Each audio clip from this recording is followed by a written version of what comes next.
Welcome, everybody. It is round 8 here at the RacingSimRigs World Series. We are Brands Hatch, everybody. Look at that. A homogeneous little thing. If you want some car lube, there it is for you. Feels great to be back. Here at Brands Hatch, the current time is 12 o'clock in the afternoon. Track length of 3.8 kilometers, 131 meters above sea level. It's partially cloudy with a little wind to the west. And we also have myself and Craig King. Craig, how are we? Good evening, Rob. I'm fine, thank you. And with a week's break, because, you know, someone decided to throw an update into the mix. Some new changes to the car, some new changes to the series. The BMW has died and risen from the ashes. It's a Lamborghini, and well, it looks like everybody wants a piece of the Lamborghini, but also with changes with the GT3s, everybody, it looks like the Audis had a resurgence, so we're going to see those. But of course, we've got to talk about it, because right now in qualifying, the amateurs are out in qualifying. The only car that matters right now in pole for the amateurs is the number 96, the Raidillon TV car, the Ferrari of Christian Furs. I love how we're able to shoehorn that into everything we do. Welcome, guys, once again. I think I said that already. How are we doing? It's going to be a weird one, because I'm not used to seeing a big Lambo roaming around. I'm not used to it. And then, of course, next week we'll have another new car to play around with and look at on stream as the new BMW gets launched tomorrow, I believe. Tomorrow? Ooh. It's going to be interesting, isn't it? I might be wrong. I might be wrong. Christian first goes off, unfortunately. His first lap was a warm-up lap. Day 126, going to lose it. He lost that just around Sheen. Just losing it on the exit of Sheen's there, and goes off and crosses the road at Sterling's, but manages to stay alive and just keep out of the way, as we've got some more cars at the moment. Currently, Thomas Dandridge leading the amateurs at the moment for 122.858, and Tim Shestag at 123.093. He's just come around Sterling's, down the clearways, into Clark Curve. He will come around. He wants to be a bit careful. He's taking a very wide line to pull the car around so he doesn't get an off track. Currently P3 for 123.093. Is he faster? He is. 122.709. He will take pole position at the moment for the amateur. Well, you thought that was Colin Bowman. No, it's going to be Tim Shestag. He's got pole position. That's what I said, wasn't it? Oh, I thought you were talking about Colin Bowman. No. Professionals here at Raidillon TV. We've already got our fair share of oopsies this race. Long may it continue, because that's what builds character, you know. It builds character. Well, like I said, we were saying about that Lambo. Like the top 6, 4 of them are Audi. Top 10, 5 of them are Audi. 3 of the top 10, sorry, are Lambos. So, just gives you an idea. But Rob, I'm upset. What's wrong? Because there's no Fords. The Ford is gone. Lonely, I'm Mr. Lonely. We've got nobody, no more Ford to have. I'm a commercial. I can't hold it anymore. That song was brought to you by Harry Wills of Twister Racing. Louis Higgins. The Ford is more gone than my dad. Ooh. Wow. We should have a moment. We should have a moment just while the rest of them are going around. Let's just have a moment, you know, to ourselves. Just reminisce over the Ford. Just remember the good times. The laps they gave. All of the fun we had. But she's gone. The busted up suspension is gone. Me making fun of every single one of them that ran is gone. And in its place will come the M4. Actually, well, technically, whatever was in its place was this car, but we'll gloss over that. The Ford's still alive. The Ford's still alive is that no one in the series is using it anymore. That's what we're getting at, but, you know, talk about beating the dead horse. Right, Dennis Mesner and Harry Wills are our last two cars instead of lap. Dennis Mesner comes around for 128.912. What can Harry Wills do? Well, he's already got a 123.083. He's one of the only drivers in a Mercedes. And I have it on good authority. He was dead to change to the Mercedes. And during practice, he was moaning. And here he is, crossing the line. And he goes P2 in the amateurs. So he's in a Mercedes. He complains about being bad. And then he puts in one of the top times. Is he really a Mercedes works driver? I'm just saying. Is he the protege for one Adam Christo? I'm just saying though. You know, we all know what Mercedes was like a couple of years ago in F1. How they were, you know, staying at preseason practice. Ferrari's the strongest. We're worried. First race. Oh wow, I can't believe how good we did, and then completely dominated the season. Just saying. I think Harry is taking a bit of the Mercedes a bit too seriously. It's just a close-up of the big ol' Merc. Looking good. I mean, it is in nice contrasting colors. That's what I like about it. But we also have this man. Oh, they actually did paint it properly this time. It is. Guess who it is? Of course they would paint it properly. Only the best fans here at the Raidillon TV chat. We've got the duo of pain, really. The two RSR cars are out to mean business. Oh, and dare I say, that is one brilliant looking car.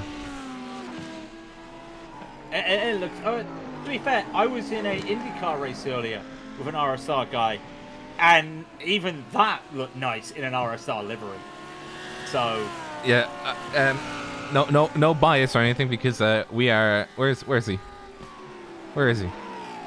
Oh, is he not driving today? Oh, I was gonna. No, Jonas Rayer is in. Is he? Where's our pro? Where's our pro in the Raidillon TV car? Oh, Kesselhunt having issues.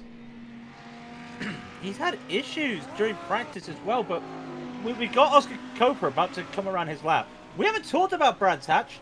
Shall we do a lap around Brands Hatch in the cockpit of Oscar Cooper? Let's do it. Very fun lap as he starts to come around the Clark curve, the last curve of the corner. And he will start his lap down the Brabham Straight. You're going to hear a lot of former racing names here. Comes up to about the 100 marker. You want to hit the brake just there into Paddock Hill. Goes around Paddock Hill coaster. Want to go off there. A lot of runoff though, but he does get onto it. Underneath the Carloop Bridge. Hits the brakes on Pilgrim's Rise and into Druids. Comes around Druids. One of my favourite hairpins in motor racing. And then the very quick left-hander, Graham Hill Bend.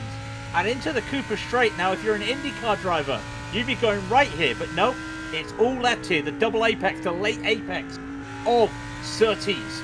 And now we've had the Pilgrim's Rise. Let's go down to the Pilgrim's Drop, shall we? Look at the speed. He may get a little bit of toe from Younger. It does not matter. Here comes the fastest corner on the track, Hawthorne Bend. Comes around. He drops down into fourth. Goes light on the throttle as you can. Down the Derek Minter Straight. And now into Westfield Bend. Getting a little bit held up from Younger, but he continues there. And Younger pulls to one side. Down Dingle Dell. Yes, it's called Dingle Dell. And into Sheaves. Cut that inside and try not to cut it too much to make the car bounce. And now Sterling's the slow left-hander of Sterling. Take all the curb you want on that inside. Down to the clearways, and we're back here at the Advan Yokohama Bridge for Clark Curve. Brake around the 50 into third gear. You can go to second if you want. Cooper to the side, he does not need it. Back on the Brabham Straight. That is a lap at the place that we call Brands Hatch. And that is a pole position with a 121.831. Almost smashing the amateurs by just over. His teammate just did almost. That is Jesse Jones with an absolute screamer of a lap.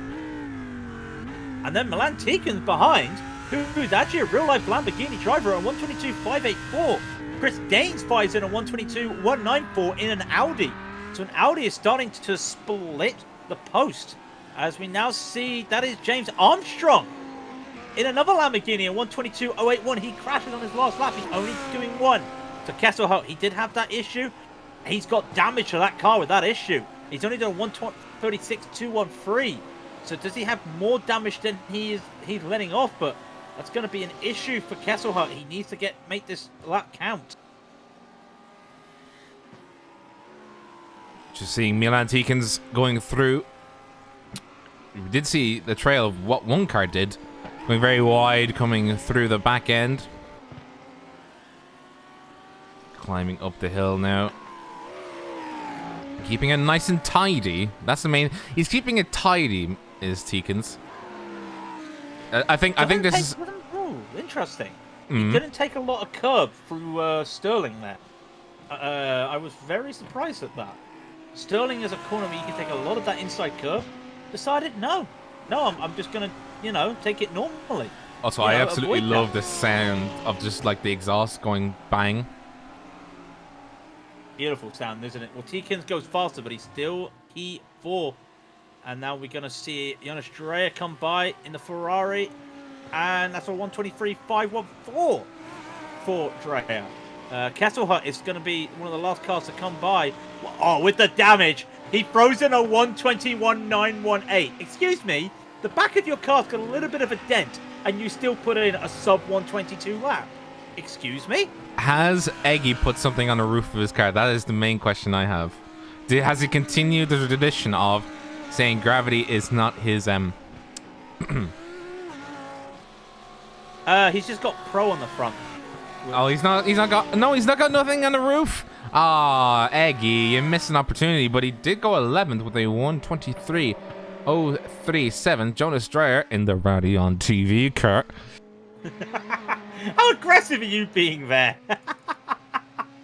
In the Raidillon TV car, please. Get your Raidillon TVs out. Jeez.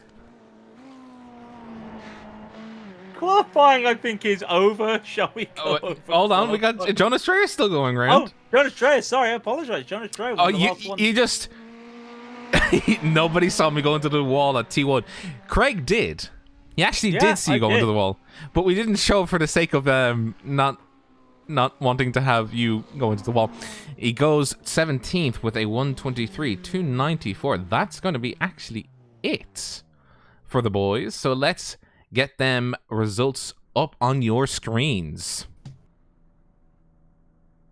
So in the first position is going to be Jesse Jones with a 121.738. Coper with a 121.832. 121.919 puts Kesselhut into third. Armstrong in fourth with 122.082. Milan Tikins 122.181. Chris Daines with a 122.194. And then we have the big boys of Tim Shestag, Harry Wills with a 122.709 and 775 respectively. Very good qualifying laps from the both of them. Neil Butler with a 122.795 is going to be good for 9th position.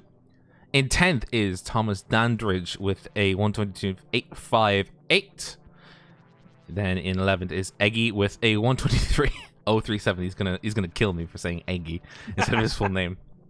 Callum Beaumont with a 123.057, just followed behind by Zakaria Yama with a 123.146 in 13th position. In 14th is Ben Smith in the car number 1. He got a 123.219. In 15th is Andrew Miller with a 123.240. Will Egby with a 123.285.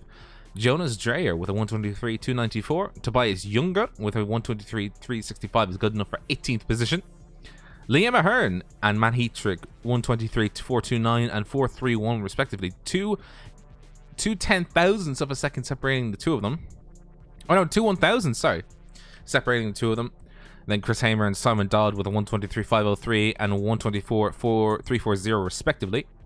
Mark Bailey with a 124.615. James Goldstein with a 125.413. Christian Furs not put in his strongest laps today. 126.220. Dennis Meisner with a 128.913. And then finally is Christian Stockel with a 129.839 in 27th. Oh, there we go. Just a couple drivers that did not qualify. Leiden Lee and Maximilian Oostin. Apart from that, then now remember the format, ladies and gentlemen. The pros will be in one group. The amateurs will be in another. They're all in the same race. Don't worry. And of course, you can see with the colours if you're new to what we do with the RSR World Series. The green numbers are your pros, and the yellow, orange, yeah, that type of colour. The other colour is the amateur. Green is pro. Amber really is amateur. If you have any questions for the paddock or for the commentary booth, hashtag ask the boys. We'll be watching. This is Big Brother. You are live. this is Big Brother. You're live. Imagine if somebody tapped into like your headset when you're at work one day and they put like that kind of like what like Okay, we've got our first question. What do you think of hashtag Team Egg? Well, it's got eggy in it, so it's already got approval in my book. As long as it doesn't flip. Please don't flip your car again. And also Team Eggy or Team and Team Egg. For whatever reason, if you're celebrating at the end of a race, don't get the Oh, I might have forgotten to hand that in to iRace. They're not top 10. I think that would have been cruel. Have I got my Bob Ross toaster yet? No. I'm still tempted to get one, actually. Because we don't make mistakes. We just have happy little toast. Yeah, happy little... Oh, dear. Just wait for the session to load up, guys. It is done so. Is it interesting changes to iRacing? Hasn't there? Not just the Lamborghini. The Dallara IR01. Changes to IndyCar. Yeah. Changes to the GT3s. Sorry, just to cut across. The IR1. People tend to actually really like that car. Like, as in, like, properly like it. I like it. Apart from, I like to see the changes. It is very loose. It's weird. It's hard to describe. Oh, is it tight? Is it tight? No. Do you need to check up a bit? I'm really throwing right now. on the straight, it's very wayward. Very wayward. So, I'm worried about it. And apparently there is an update coming for it soon. What do you mean? What do you mean an update? I thought it was fine. I thought it was fine though. Nope. What's wrong with it? It's very wayward. You don't have to put a lot of steering input in. What does it float? Yeah. Does it float like a boat? Yeah. Literally, I was doing week 13 at Road America, and I'm down the back straight at Road America, and the car just decides I'm gonna drift to the right a little bit. No, actually, I'm gonna go to the left. Oh, but your wheel's steering straight. Oh, I don't know where I'm taking you. Ooh, it was very weird. So, and then not to mention the amount of crashes, because hey, what do you mean? Remember how you've got to heat your tires up. So we're just getting into the session now. It's going to be 15 minutes of practice. We're probably going to be in there for 10 minutes before the race actually... Oh, no. Well, he did say he'd tick it over if everybody was in. He's just probably waiting for everybody to get in. How many people will crash at turn 1? No comment. Yeah, I'll go with no comment. We'll go with that. By the way, as we're loading in Thank you once again, ladies and gentlemen. Raidillon TV, the only corner you need. Hit the like button, the subscribe button if you would like more. A shout out to trackcams22.com, by the way, for the cameras they provide. Link to our Discord underneath the video if you would like more, because the season's back. We're at 2021 Season 1. So, Friday night, European Sprint Series. I'm still very sad that it changed to that. I am so upset. The European Sprint Series. Week formerly known as the iRacing Le Mans Series. Copyright. Wait, I can't say it anymore. Oh. I mean, the French haven't given us the the French haven't given us the permission to say it. The bon chance. Right. Anyway, so as I was saying, live Friday night, 1900 GMT, the European Sprint Series, live on Raidillon TV. Saturday, we have a very fun broadcast on Saturday. 12 hours at Daytona in GT1s and HPDs for Macmillan Cancer, UK. We cannot wait for that, especially for the cause. It's going to be fantastic.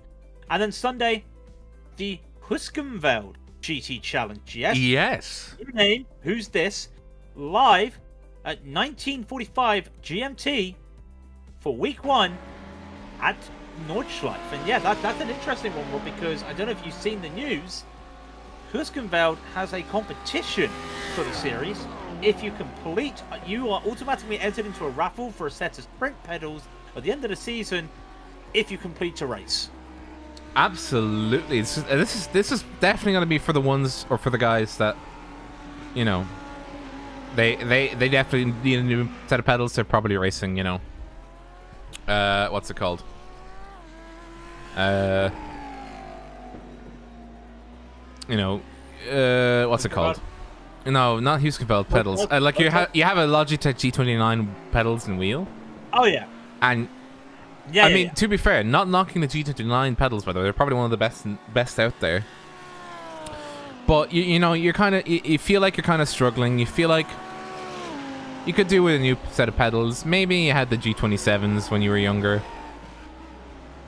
I mean, the G29s are like... I'm just there like, younger? The G27s, how long ago were they released? G25s were released like 20 years ago or something. Still the same hardware inside. It's gonna be fun. It's gonna be fun, but also, I mean, we're hyping the Huskenveld series because we broadcast it, but also Apex Racing Academy, they are sponsoring the F3 series, same promotion. Sim Labs are doing the production car series again. They're doing their competition. And Turn Racing, I believe, are doing the touring cars. Correct me if I'm wrong, but Turn Racing are sponsoring a series. I think it is the touring cars, and they're giving away some of their racing wheels as well. So that'll be interesting as well. It's good to see companies with these competitions, especially at Season 1. And it's also going to be good for the people who, you know, may not be able to afford the stuff. They at least have a chance to win it. They gotta just participate and be in it to win it, essentially. And it's good that companies are getting more involved with iRacing, because, you know, it's a sim. And yeah, I did like it. Somebody who won a set of Huskenveld sprint pedals from Jimmy Broadbench charity race finally got them today, or I think it was yesterday. And the thing he said was, "Now I've just got to buy myself a rig," because he could. I thought, that's amazing. Because you can't put Huskenveld pedals on their own on the floor like a G29 pedals. No, you know, you've got to have some strength to them. So I thought that was adorable, though. And all due fairness, it's like I have one because he has one of the best pedals other pedal companies are available. Has one of the best pedals that Sim Racing has got, and he unfortunately can't use them. So it's a bit of a shame, but at least he's got something to look forward to. Yeah. I mean, to be fair, as far as problems go, that's probably a good problem. I'd rather have the issue of not having the rig and have the pedals than have the rig but not the pedals. That's fair enough. So no, that's James Armstrong having it. We didn't catch it. The first time. We've caught it now. He's made an oops. yeah. That's at Surtees. He catch the... Not Surtees, sorry, Sterling. He didn't catch it. No, I think the car just went into a very, very elongated drift. Yeah. He's back out, though. I thought the car bounced a bit for him when he hit that inside curb at Sterling, but no, I was wrong. Sterling Moss! This is incredible! Oh, there's another car gone off. That's Louis Eggleston at Graham Hill Bend. Well, at least he's getting it out of the system. I mean, speaking of names as well, just a quick update. Of course, you would have heard that just before the Abu Dhabi Grand Prix, the British Race Car Association awarded Lewis Hamilton with his own straight at Silverstone. The start-finish straight will be called the Hamilton Straight.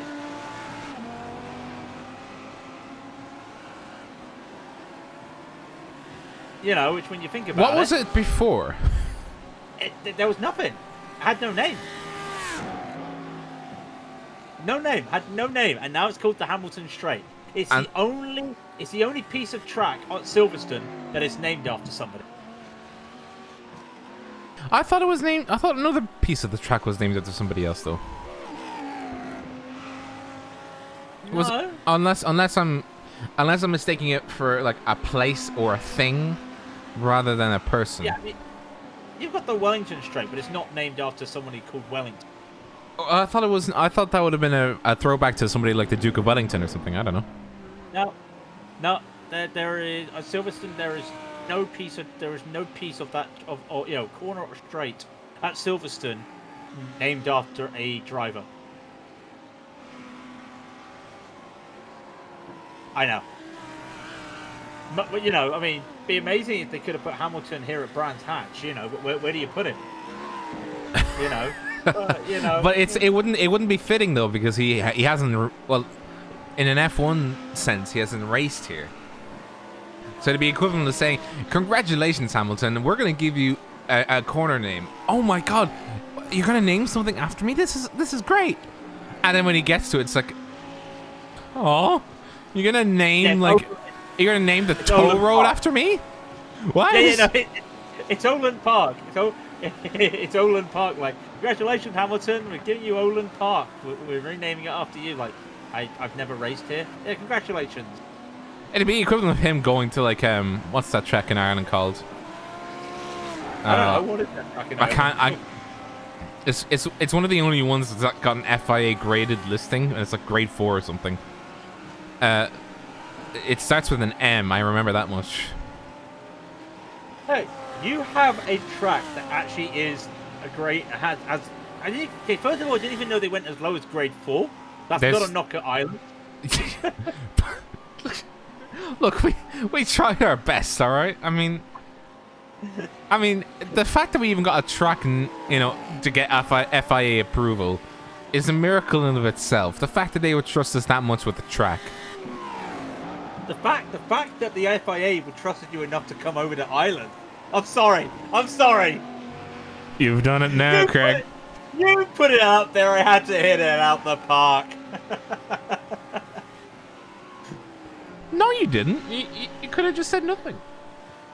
Would have gone on a merry way. I apologise for comments that I've made during this race. You have to apologise to the entirety of Ireland, all 4 million of us. This may be the last time I do a broadcast, and that's a line drive by Cassiano, and it's going to be a fun game. It's a home run, and I'm sorry. It may never happen again. May it never happen again. Tell me you've seen that clip though from the baseball earlier this season. I did see it. Yep. Oh, I'm glad. People are gonna be wondering what on earth I'm on about right now. I was for a split second, then I realized it's like, oh, he's trying to talk about something. Eggy is in the wall. Oh, Eggy. Well, get it out of your system now. Louis is going to hate you. I mean, it's how I convince him to not hit a wall. I just keep saying, oh, Eggy. Oh, Eggy. Oh, Eggy, you're so fine. You're so fine, you slow man. Hey, Eggy. Ah! We will be doing a broadcast, ladies and gentlemen. We're just waiting for it to start. And I've poked my eye. Things you don't want to see. Me. Poking my own eye. Yeah, I wouldn't. I mean, I could go over the points. I can get the points up because that is one thing I always forget to bring up. Very interesting at the moment. Oscar Copa leading with 518. Jesse Jones on 507. Ollie Steinbraten, who reports are will be unable to finish the season on 439. Milan Tikins 427. Julian Kesselhut 417 in fifth. And then almost 150 points behind him, Jonas Dreyer in the Raidillon TV Ferrari, 254. Carter Hutchinson, 229 in seventh. Louis Eggleston, 217 in eighth. Adam Christo still there in ninth with 213. And Ben Smith, 208 in 10th. That's your pros. What about your AMs quickly? Let's just quickly go over the AMs. Very interesting. That's Christian Furs in the Raidillon TV Ferrari, 494 points. Thomas Dandridge, second, 465. Harry Wills, 435 in third. And then a big gap between third and fourth for Zachary Oyama, 259 in fourth. Followed by Andrew Miller with 251. Joshua Mayer, 249 in sixth. Gavin Boyett also with 249 in seventh. Jack Rouse, 244. Tim Shestag, 230. And Simon Dodd also with 230. So, top three in amateur are basically just all there. And no one's there to compete with them. Oh, we got a traffic jam in the pits. Oh no, who's done the biddy? Oh. I thought somebody was about to ram into the back of another Lamborghini. I was just like, oh no. Oh, it's Hamilton! It's Hamilton! Oh, Raikkonen's gone into the back of him! Oh no! Oh I can't do no! I don't know how you do it. It's Hamilton! This is incredible! I've seen...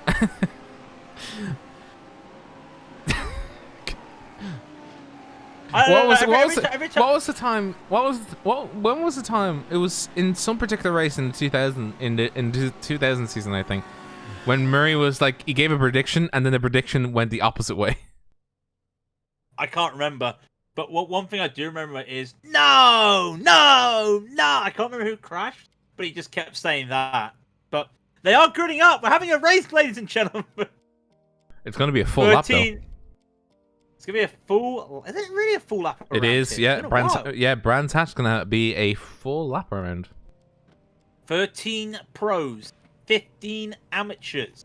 And at the front, 2 RSR Lamborghinis. I almost said Porsche. Why did I almost say Porsche? No. 2 Lamborghinis from RSR on the front row. Julian Kesselhut is like, I'm looking to my left. I'm looking straight ahead, and I see a RSR in front of me, but there's no RSR beside me. This is weird. There's no RSR. He's used to being around the RSRs. Now he's just behind the RSRs. But he is in a gaggle of Lambo. Look at the Lamborghinis in the top 10. In fact, the top 10, it's 6-4 in terms of Lambo versus Audi. We do have more cars on the grid. It's not a Lamborghini and Audi. The fact that the Jonas Dreyer is in 11th with the next car that doesn't have an Audi engine in it. Oh wow, you're right. Yes, you're right. Also, we'll keep an eye out later at the start of the race for the amateurs. Shestag will lead off the amateurs with Harry Wills beside him but basically the only car that just looks out of shape here that isn't driven by a guy that actually races for Mercedes.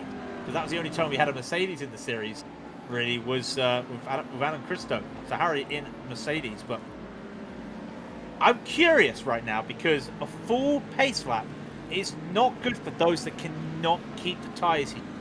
So we might see, I know there was a bit of joke saying, oh, maybe we'll see some incidents at turn 1. We might see some issues going down into turn 1, into Paddock, and then down into Druids. Especially if they go too wide, though. Yeah, Druid is always... I don't know if you remember doing Gran Turismo or doing any other Simcade or sim like that around here, but Druid is usually the worst corner at the start of a race. Not Paddock, it's Druid. So it's going to be tough. But Druids are the great place for overtaking. We've got to look for overtakes there. Surtees, if you can, either you get the line at Surtees or you get the position, you get the run down Pilgrim's Drop before Hawthorne. Other corners, Sterling is going to be a tough one to make an overtake from. Westfield and Sheens, you've got to be brave. You've got to be brave and you've got to be on that inside quick. If you can't do it, it's not advisable. So there are some overtaking places on this small lap, but they're down the clearways. Everything looks clear, Rob. We are clear for takeoff. This is Raidillon TV, the only corner you need. As they hit Clark Curve, I'll let you take it away. Out of Clark Curve, that will be Jesse Jones and Oscar C. Coper, the two G Performance Lamborghinis.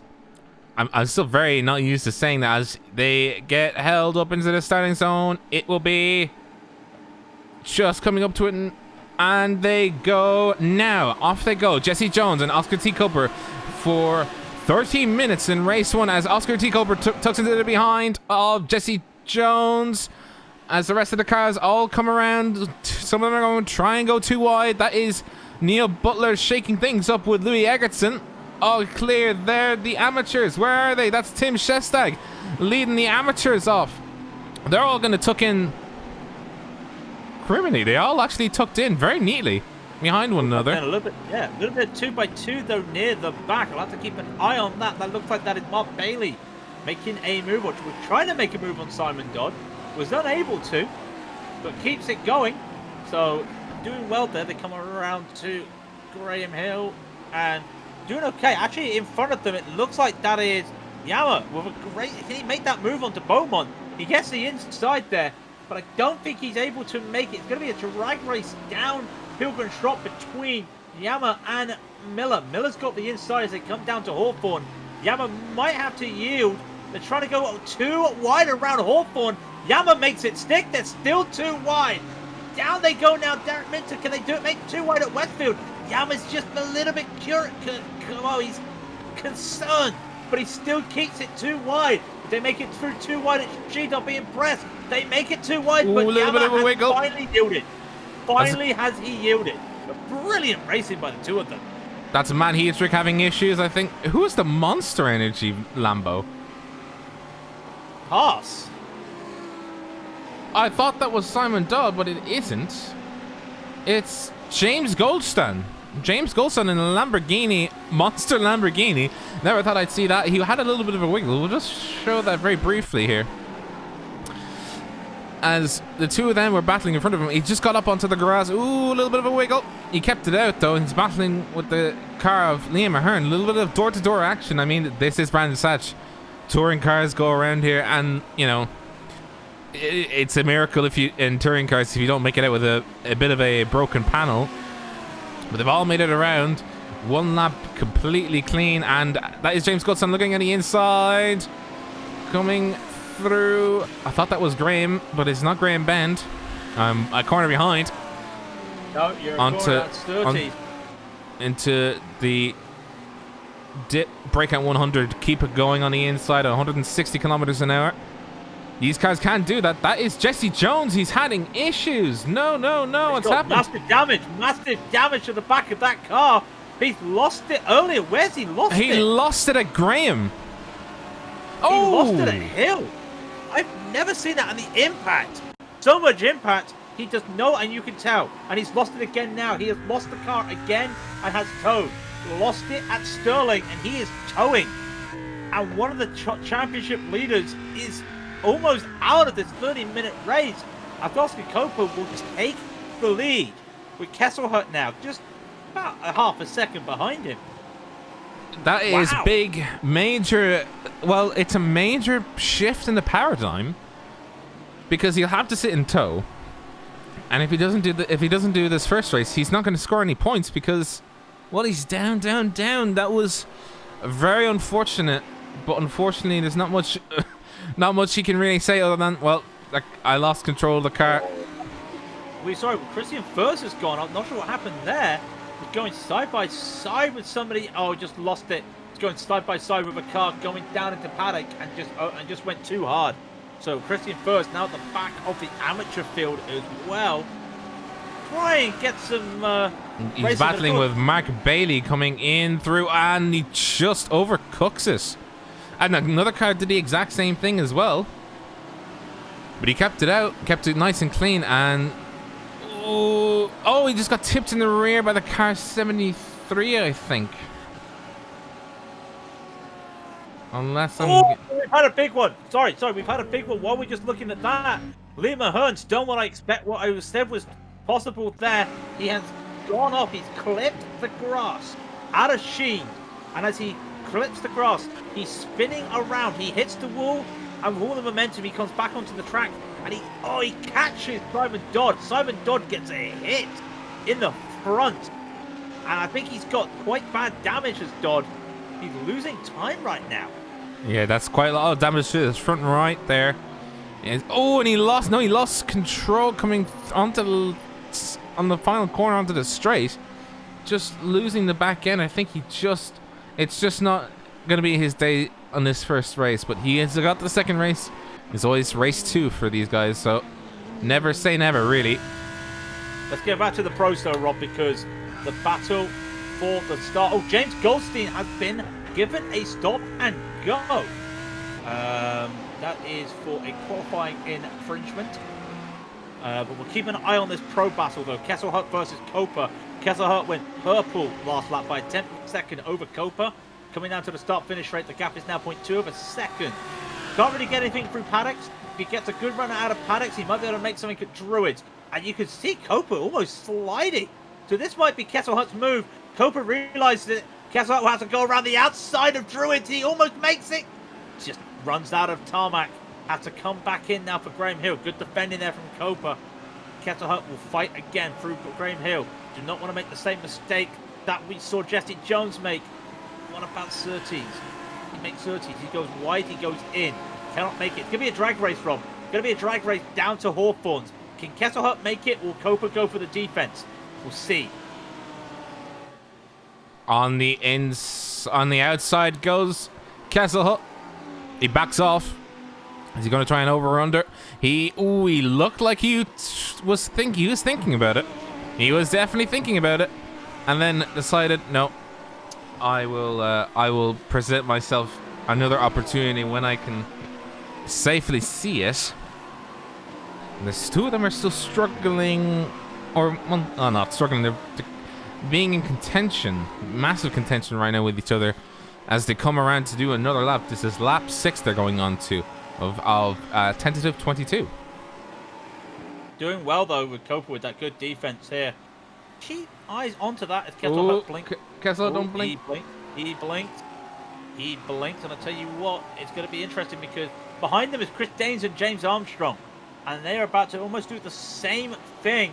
Will Armstrong go for defense down into Druids? I don't think so, but Daines not having a good paddock, almost going into the back of Armstrong there, and he's not been able to make the move through Druids. So it's these two little battles at the front here in the top 5 that are quite interesting to watch at the moment. There's still some other battles with Egby on Jonas Strayer.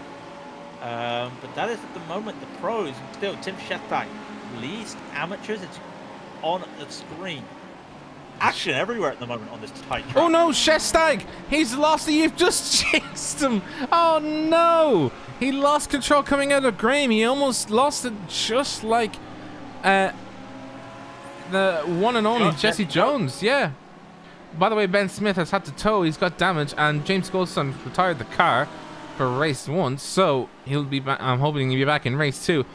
But that is the lead taken away, and unfortunately, it was by his own hand, Tim Shestag. Just a replay of what happened here. The cameras just came on to exactly when it started happening, and car stepping out in all sorts of which way. He tapped the brakes. As you're talking about that, cars going out of their way. Jonas Strayer goes into a spinning wheel. Egby had nowhere to go. Coming around, that is Sterling. He loses the car at Sterling, and Jonas Strayer's got nowhere to go but into him. So unfortunately, that is Egby down the order. Jonas Strayer makes a pot up, but a what cost, because he T-boned the man. And that Raidillon TV card does have some pushed in. It seems that Will Egby did manage to... Oh, no. No. He's decided that's enough. He's towed the car. Obviously, a lot of damage on that poor thing. So we're not seeing anything too bad. It's just... I think it's the unfortunate with how Brands Hatch is. It is not the easiest track in these GT3s. I mean, they can go around them, of course, but it's a question of how many brave pills do you have? Yeah, I find it a great combination for racing full stop. Love the track for racing. Oh, Chris Gaines. Again, another victim. He survives though. Another victim of Sterling. The back just slides out and just gives a shimmy. And he loses time to Armstrong as Armstrong starts to pull away. Kesselhut still cannot find a way over Copa. So should we go back to the amateurs? Because the amateurs are looking pretty good. We've talked a lot about the pros. Harry Wills now leading the amateurs. Shestag is closing in though. That one mistake. He's not let that mistake ruin the race. He has caught back onto this. He has brought Beaumont and Dandridge into the fray though. So it's going to be a 4-car battle for the lead very shortly.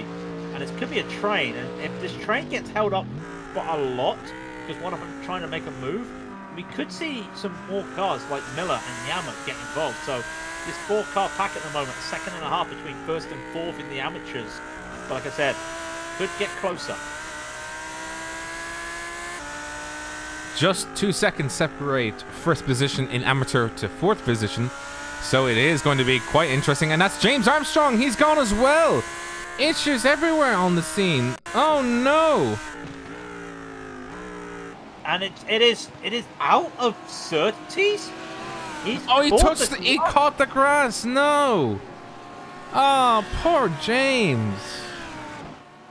That is horrible. That was a great drive, and it's all gone. Running P4. That will put Chris Gaines up into fourth. All crucial for the point scoring. Milan Tikens is in a world of his own at the moment in third. We've still got this battle between Kesselhut and Copa. And it's rinse repeat every time with Copa and Kesselhut. Kesselhut trying to find a place. Matt Heatrick is gone as well. The domino effect is starting to take a hold here.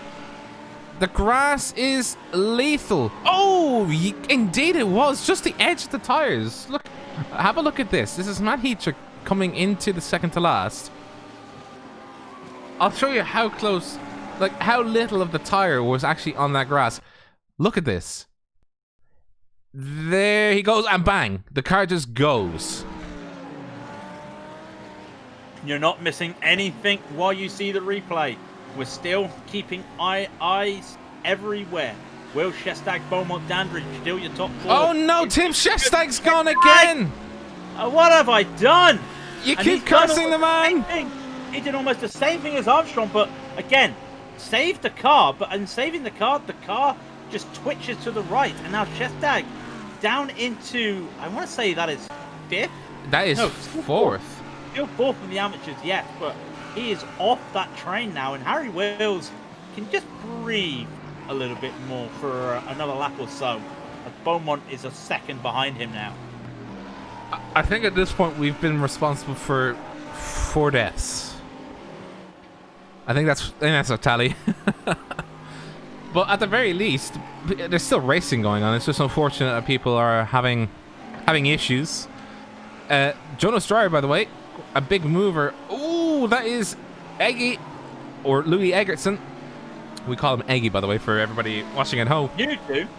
Yeah, well, I do. He started in 11th. He's up into 7th, so he's doing very well for himself in the Raidillon TV car. Hey. Chasing down Louis Eggertson. Just to come through. I think this is Druid's Rise and Druid's Dip. Into Druid. Lambo and Audi things happen. Yes, Jesse. We saw it as unfortunate there, Jesse Jones. But I will say, head up. Still got the second race, and as much as it's painful to say, you will be pole for the second race. So there is that. But still, we're watching Dreyer and Eggerson at the moment. around machines, now through into Sterling. And this is a corner that's caught a lot of people out. I'm very surprised. And I had to hold my breath there for a moment thinking I might have crossed another person. I have not. But this Ferrari... right all male of... Oh, sorry, that's Louis Eggertson going wide. Going wide, coming out of the second to last, or the last corner. Does Jonas Strayer have an opportunity? No, he lifts. He's being a cautious boy today. Just making sure that he can continue the battle. I think he just wants to see if Louis will make the mistake himself, because that Lambo is not looking stable, and I think it's mostly down to, well, it's a new car, but it is also probably down to the nerves, because that Ferrari is just looking exceptionally planted at the moment. The Ferrari's looking great in the moment. Dre's doing a good job. The Audi has really surprised me this race. I think yes, the Lambo's the same engine, it's the same body shell, but this Audi has just got some really good low-end speed. And on a track like this with the technical corners, it's really playing to the Audi strengths. And okay, Kesselhut's had a bad lap, and Copa just put a blistering 122.6 halfway through the race on 23 Celsius. And do you know what got him that performance? G Performance got him that performance. Jones asked us to shout out. We're not doing the sponsors. Anthony Pisano and G Performance. A shout out from Jesse Jones. So the guys over at RSR are, I think, sponsored by G Performance. I'm not sure who Anthony Pisano is, but hey, Anthony Pisano. Writing CB says hello to you, my friend. Yes, hello to everybody. Yeah, hello to everybody. As Kesselhut continues to try and chase down the dastardly car that is the dastardly car of Oscar T. Copa, the car 55 versus the car number 3. And it's a case of who will blink first. Well, I think it's Kesselhut, because Copa's just been putting in some really blistering laps, and we can see that that's how Kesselhut has lost some time. Copa, I don't know if it's a case of looking after the tyres or just really just being consistent, but keeping the times under the 23s, where Kesselhut has started to just crawl over them. Copa's found something at the moment. You could describe him as the lone Audi at Le Mans. You know, one teammate's gone, the other one's crashed out. You're on your own against the others, and you're in a battle, and you're doing your best. But Copa's used to this. He's driving well, and I'm hitting the wood every time, and I mean the wood on my desk every time I say something. Not trying to curse any more people. Why do you have to say hitting your wood? There's only one way. Oh no! Was that Stockel? That was Christian Stockel, just out of nowhere with a bit of a spin. Car 33. Let's have a look. Coming into the hairpin. That's the second turn. Is that Druids, isn't it? Yeah, Druids. Into Druids. And the ooh. Cold tires. Yeah, and I think he was trying to get off the track, but I think probably reverse would have been a better gear to select there. Or to hold it onto the track. But he's back up and running. That incident cost Copa half a second, but he is able to pull it away from Kesselhut. So Kesselhut's unable to get a little bit of that slipstream. He has pulled away, doing what he can. We talked a lot about the amateurs. I mean the pros. Let's look at the amateurs quickly. There's not much change. Shestad continues to try and grab hold of that train that he was running in P2.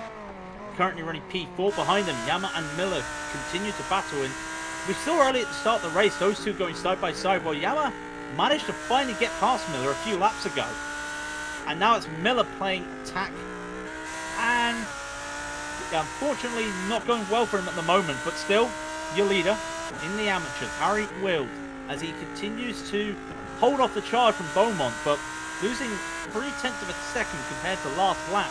Wills will cross the line right now. It's a 1:23.668 and a 1:23.450 for Beaumont. Both those guys setting their fastest laps, by the way, with 11 minutes remaining in the race. as Wheels continues to just basically hope in a car that he does not like, in a track that he felt that he was not performing very well, to keep this win, to do Mercedes proud by sandbagging in practice. He's gonna love it. If he wins, he's got no right to complain.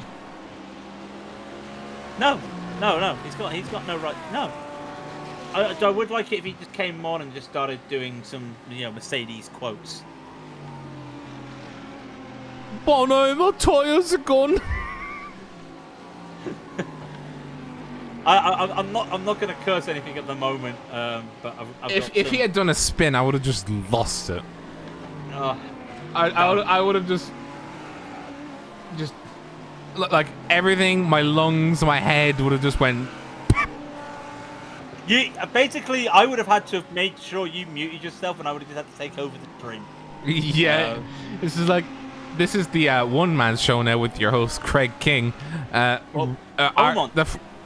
former two-man show is temporarily postponed as lungs are being found for one Mr. O'Brien.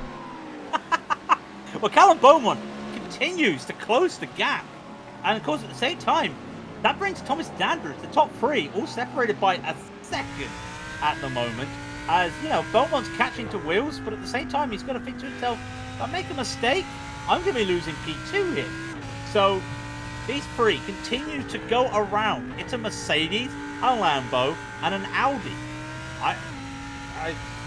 This is iRacing, right? I can't believe I'm saying that. It's a Mercedes, the Lambo, and an Audi, all battling for the lead in the amateurs with 9 minutes to go. You're not missing anything at the front, by the way, but there is a nice little battle in the pros, I have noticed. Louis Eggerson is trying to catch Jonas Strayer. Yeah, he's trying to get his sixth position back. We did show that. Shestag, by the way, he's dropped off the back of Thomas Dandridge. It's not what he needs. He needs to be able to push. He's only got 8 minutes, 50 seconds to do it. And essentially, I think 5-ish laps once they cross the line. No, 6 laps once they cross the line to make something happen. 6 laps. That's a good point. 6 laps is. It does sound like a lot, but in a race like this, it's only 8 minutes, so he's got to get something done. Yeah, 1 minute 23 laps at the moment is what they're doing. So interesting. Of course, as they cross the line, the gap was almost 0.2 of a second between Beaumont and Wheels. It's not now, but every time Beaumont thinks that he can, get himself a run, it's just dirty air after dirty air, and it's not helping him. He's just really struggling in here. Julian Kesselhorn, he's lost it. He's lost it. He's lost it at second. Yeah. He's lost it at Sterling, sorry. He's clipped the grass. He's clipped the grass.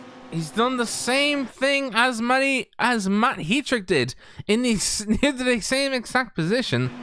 The grass has claimed another victim.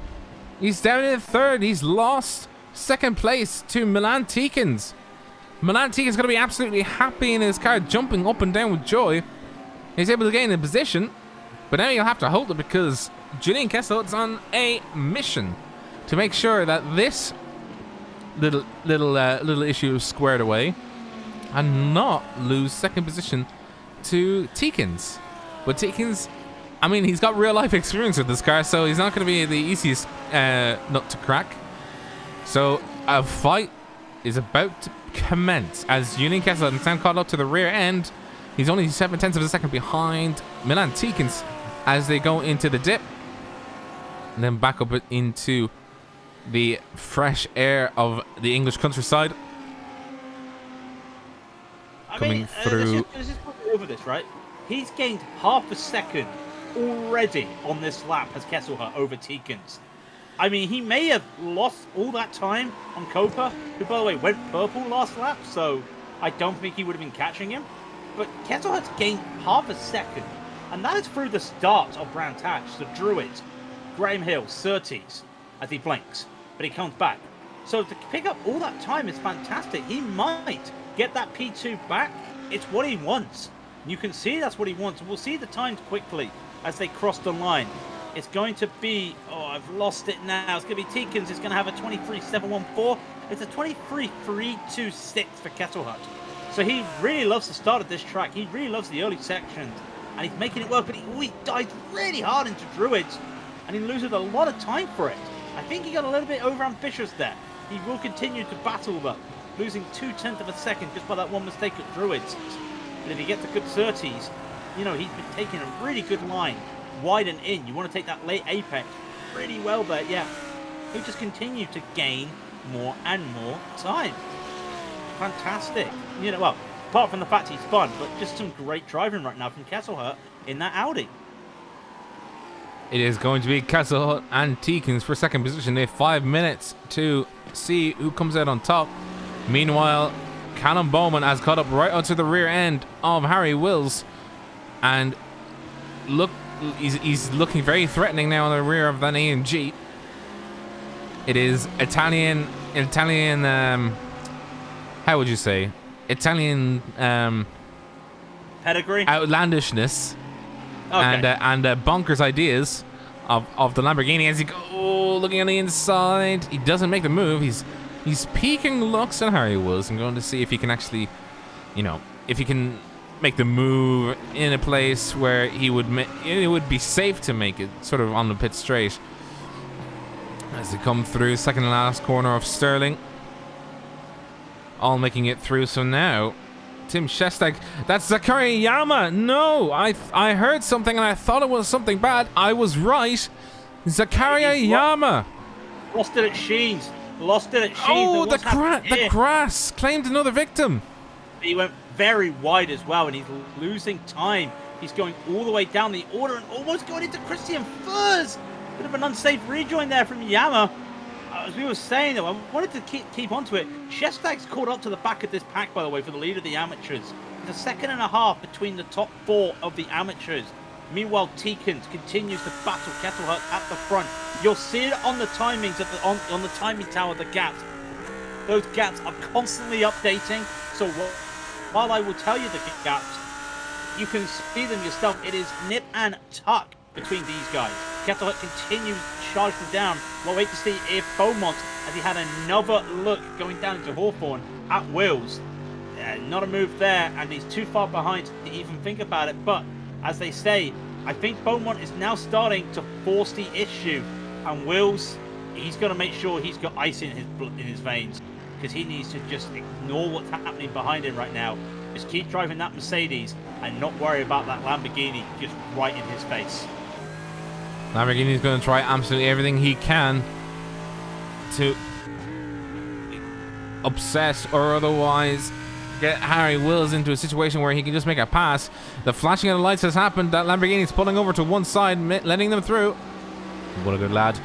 Making it through and nice and dandy. Callum Bowman he's got 3 more laps to do it. He's got 3 more laps before he'll have to concede to second place. If he is able to do it, that would be great. But we also have this battle. Julian Kessel has caught up to the rear end.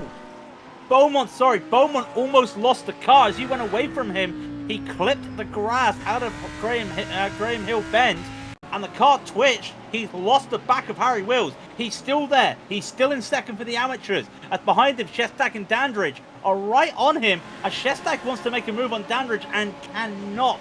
So now the second, third, and fourth are more in a battle themselves compared to the leaders, and that Shestak's still trying to make a move. Cannot make a move. Just looking at in the most extreme cases. 2 minutes left on the race. There will be 2 more laps as Kofa takes the line. Got to keep an eye on this. We've got to keep an eye on that battle for the top 4 in the amateurs. We have to keep an eye on this battle for P2 and P3 in the pros. It's all happening. There's only 2 laps to go. Mercy me. It is Milan Teekins versus Julian Kessel for second place, and then there is the gaggle of 3 for the top rung the top rung that's not the leader in the amateurs. Callum Bowman's a second behind now of Harry Wills, so Harry Wills has at least a little bit of wiggle room to use if he needs it. He's got an Audi ahead of him, and that's the Audi of Chris Hamer. It's not going to be for position. He's going to have to make do with being behind him, or if he's much faster, try and get ahead. As Tim Shestag and... Sorry, Rob. Kesselhut's gone off. Kesselhut's gone off, and he's kept the car going. He went for a move on Teakins that was not there at Sterling. Not entirely sure if that was a move not there or Teakins closed the door. Might just be a racing incident, but Kesselhut has lost the back of Teakins. Was trying through Westfield, trying through Sheens, could not get it, and then decided, I'm going to try the cutback into Sterling. And by the time he started braking, Teakins was turning. Nowhere for him to go. So Teakins keeps that second place. Kesselhut is now a second behind and a second in front of Chris Daines. So that looks like the pros are all settled unless there's another issue. So let's get back to the amateurs. Back to the amateurs. Where are they? They are coming around on their final lap. They're just starting it now. And the clock has ticked down to 0. So this lap is white flag lap. As that is Harry Wills catching up to the back end of Chris Daines. This is going to be difficult for him because he's got a sandwich in between himself and what is going to be first place in amateur. He's going to want Chris Daines to keep moving as best he can. He's been catching up to Chris Daines over the last... Chris Hamer. Sorry, not Chris Daines. Chris Hamer. Apologies. Chris Hamer, and then car number 15 is only half a second ahead of him. But what's even closer is the car behind. Harry Wills is like, please move out the way. Move out the way. You're coming back to me. I need to move. I need to get going. I got stuff to do. While that happens, by the way, Copa has crossed the line. Teakins, Kesselhut have crossed the line in that order, and then Chris Daines. We're back in this racing. Wills is being respectful. He cannot get by Chris Hamer. And Beaumont is right on the back of Wills with just a couple corners left. Is Beaumont going to make a move? He cannot through Sterling. Can he make a move into the final corner? It's going to be nip and tuck. You've got Shestag as well behind. Shestag and Danvers behind. Shestag wants to go around the outside in the sprint race. We've got a sprint race for first, second, third, and fourth. It's going to be at the line. It looks like it's going to be Wills. It's going to be Beaumont. And it's going to be Dandridge over Shestag. Those four guys gave one hell of a battle at the end there. But the final four for the amateurs will be Wills, Beaumont, Dandridge, Shestag. Wow. Very well done to the top 3 in amateur. They gave it their all. Unfortunately, commiserations to Shestag. That mistake put pain to... He was leading the race. And then that mistake just sent him to 4th. And he's going to be kicking himself. But he'll redouble his efforts, I'm sure of it. And come back again into the second race. But for now... What I'm going to say, Rob, just quickly. Shestag had 2 mistakes. But he saved the car on both of them. Yes, the car twitched the other way, then just went right. He kept that car straight. He hit that grass so many times, but that was a great save by Shestag twice. We're talking about what could have been. He might not even be in the race right now if he didn't make those saves. So a P4 after making those saves is still a good result. Even if he did blow the lead, at least he gets points. Exactly. At the very least, now that we can, we've got our first taste of the Lamborghini in a proper racetrack. Not saying that I'm not saying that Long Beach is not a proper racetrack. More so that we're trying to see how these guys are stacking up in the current situation. And the results are scrolling on your screens now. Race 2 is coming up. Don't go away. As we see in the background some donuts going along. It's quite interesting to see that the Lamborghinis, they kind of had issues. I think the one in particular that I would think of is Eggy, Louis Eggertson. He didn't seem too planted in that race. I think he needs to come back and just try and see if he can work on it or something. I think there's something that he needs to work on. Something is not 100% in that car, so you need to redouble his efforts and see if he can put the hammer down for race 2. So, of course, race 2 is a full grid reverse. for each class. So not the entire field, just each class. So Ben Smith will be leading the race off. He unfortunately was crashed out early, so he will take pole position for the pros. And James Goldstein will take pole position for the amateurs beside Dennis Mesner. I was saying about Jesse Jones had a chance to, take an early position, a high position in race 2. Stayed out, got some more laps under his belt. Will start P4 in the pros. So that's gonna be a tough one for him. But I am actually curious to see what the Audis do more than the Lamborghinis, because those three Audis, Kesselhut, Danes, Butler, they were really driving well, really consistent. And again, the Lamborghini is the new Audi in real world. As far as I've been told, it's an Audi engine in that Lamborghini with almost an Audi shell. Indeed, but the Audi, in my opinion, is performing better than the Lambo. I'm not sure how to explain that. It almost is like, the factory team is better than the, team that they supply an engine with. But yeah, it's a weird one. I love the way that these cameras keep going back to car lube. It's just like, why do I need car lube? I didn't even know car lube was a thing, but apparently it is. It's oil, isn't it? Come on, it's oil. Yeah, why do they call it car lube? Why don't they just call it car oil? Yeah, everything's called car. Do I have to explain it to you? No. Just wondering, It's on the shelf next to blinker fluid. On the shelf next to blinker fluid. Oh dear lord. So basically, you know how you always tell the apprentice to go and get a left-handed hammer? Oh yeah. Like, is that basically what you do if you're in a mechanic? Yeah, get the car lube, please. What? Car lube? What do you mean? Just go and ask for car lube. Yeah. Can I have some car lube?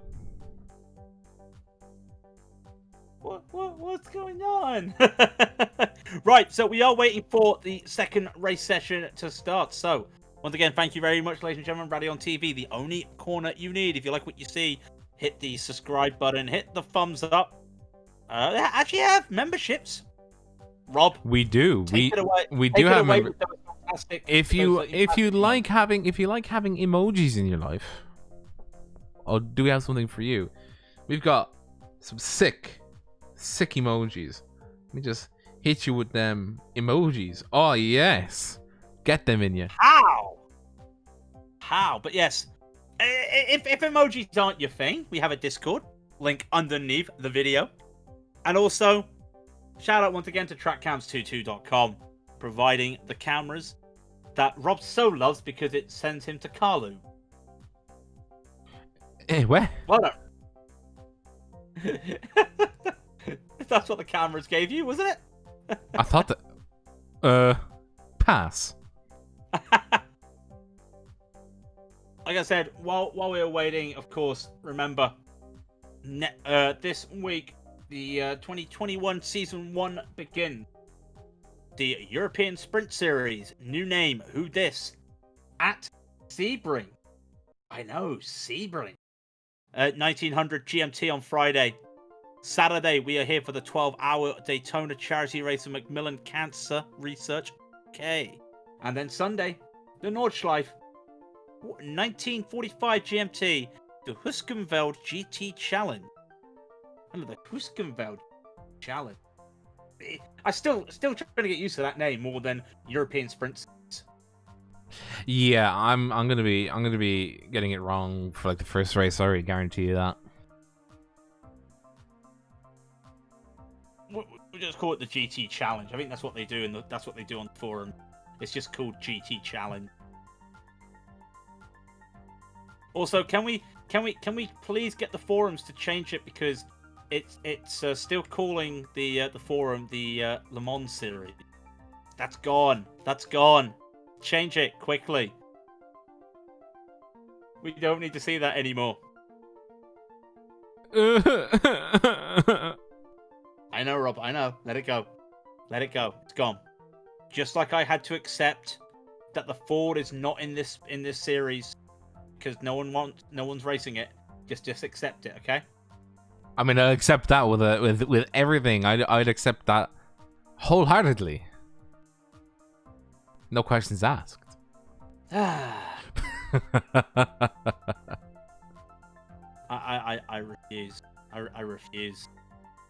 You refuse to believe it's gone? It's not fair. Life isn't fair. Wow. He is true. He is true. So, is there anything in the world of motorsport, Rob, that we're talking about today? Is there anything? Yes, there is. What's this? Tell us. AlphaTauri have finally announced their new driver, and to the surprise of Literally nobody. Literally nobody, unless you didn't understand what F2 was.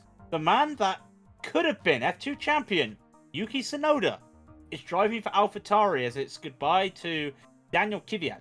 And I gotta be honest, someone said today, "Oh, he's had a long career in F1." I thought he's only been there 6 seasons. How is that a long career? Then I thought, oh, hang on, yeah, 6 years is actually quite a lot for a driver. But yeah, no, Yuki Tsunoda will be racing in AlphaTauri. So everything's almost confirmed in the series. Sorry, in F1 next. We're just waiting for who will be in the seat alongside Bottas for Mercedes, I wonder. And who will be in the seat alongside Max Verstappen in the Red Bull, I wonder. I wonder. Yes, we do need a new intermission video. I think, I must admit, we do have some more footage that we can add to this video. So don't worry, we do. Sure We absolutely do. But I'm more just like, this is good. This works. I mean, that's how lazy I am. It's always nice when we get to that video at Suzuka on the front straight and see Lou from last season here in Racing SimRigs and get Louis Eggerson just going flying. I mean, to be fair, that's great. Yeah, and Mazepin could be good for the memes. I agree. It's going to be interesting. It's going to be interesting. It's going to be interesting to see how Mick Schumacher is going to deal with being in the shadow of everybody saying, "Oh, you're Mick Schumacher. You best be God Almighty, otherwise we're going to judge you." So, on that subject, they have done the young driver practice, the young driver test sessions at Dubai, at Abu Dhabi after the season, with the young driver, Fernando Alonso. Wait, hang on. He's not under. He's almost in his 40s. Yeah. Anyway, so what I'm curious about was somebody compared the times to the fastest lap by that car in the race. Now, of course, it's going to be different. It's going to be different for a lot of reasons. Probably, conditions are different and stuff. Mick Schumacher was almost 2 seconds slower than the fastest time in a Haas. Granted, that's the first time he's, gone in and done, long testing and not just free practice. Yuki Tsunoda was about 1.5 seconds slower, but was still doing good times. The only driver that was faster than the fastest time. Let me guess. Car, Grand Prix. Go on, have a guess. Is it? Does the name start with an F and end in Hernando Alonso?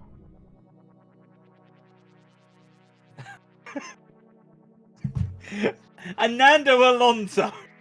Hernando Alonso. Well, I took the F out. So it's Orlando. It's Orlando. No. Stop it right now. Yes, it is Fernando. It is. Yeah. No, and only just, in all defense, only just faster. Yeah, but he also has been in an F1 seat for what, the last 10 years now? Yeah. But there is some more motor racing news today, Rob. Oh? Get ready, because El Clasico returns to Le Mans. What do you mean the classical? Porsche's coming back. Porsche's coming back in the Excuse me? hypercar. Porsche is looking at a hypercar build without, and of course, Audi's already said they're looking into it. So you know what that means. El Clasico returns. Bro. The glory days of the LMP1s return. Well, I say the glory days, the golden age, because you know the glory days was the Peugeot versus Audi, but then Porsche came along and just changed everything. So. To be fair, Alonso was in GP2 from 2015 to 2018. Oh dear. I'm just going to put my McLaren shirt on from my wardrobe and just come back and just cry. You are right. Gipito. But yes, Porsche are looking at a hypercar entry for WEC/Le Mans. You know, after we thought LMP1 is basically, you know, everyone's left LMP1 and WEC is left for dead, and hey guys, we're making a hypercar. Yeah, all right, let's do it. Audi and Porsche. Huh? I mean, next we'll need BMW to just go, hey, we're making a hypercar, and everyone would just go, no, you're not. No, you're not. Yeah, look at it. No, not only did they say, we're making a hypercar. 15 minutes later, they put out a tweet. All right, we've done it, and they just show like a complete video of it, and everybody is just like, "Well, the fog." And also, it would be like, hey guys, it's going to be on iRacing, and we've also got Fanatec to make the wheel for it. Oh wait, they've already done that with the brand new car coming out tomorrow on iRacing. Yeah, funny that. I think the mind-blowing thing about it isn't that Fanatec made the wheel for them. It's the fact that Fanatec are claiming the wheel will be able to be taken out of the race car and put straight on a rig to be used for sim racing. I highly doubt that, but at the same time, it's possible. That's literally what they said. That's literally what they said it's going to be doing. They're literally saying that the programs inside the wheel, they've updated the like the pins and everything. Mm-hmm. So the wheel you can buy for sim racing, you can take that and put it straight in a BMW M4 and use it in a race car. That's crazy. I'm not even lying. That is what they claim is going to happen. So here we are. We've got Dallara making a car for sim racing using proper real world specs. I say real simulation, but we know there's a few issues with it. And here's BMW going, we've let iRacing take the car, scan the car, and put it in the sim before it comes out for real. But then we've also let a company that makes sim racing equipment make the wheel. And we're going to let that available for everybody. That's crazy. I think everybody did a collective, oh my god, I literally have excitement everywhere. Yeah, I got to be honest. I like that steering wheel. I'm a bit upset I'm not going to have it because I don't need another. I don't need another. Well, how much is it? They haven't released the price yet, but it's probably going to be $1,000 or something. Yeah, it might be one of the most expensive wheels that they'll ever make, but it's only for like certain people. £300 million. This isn't F1 we're talking about here.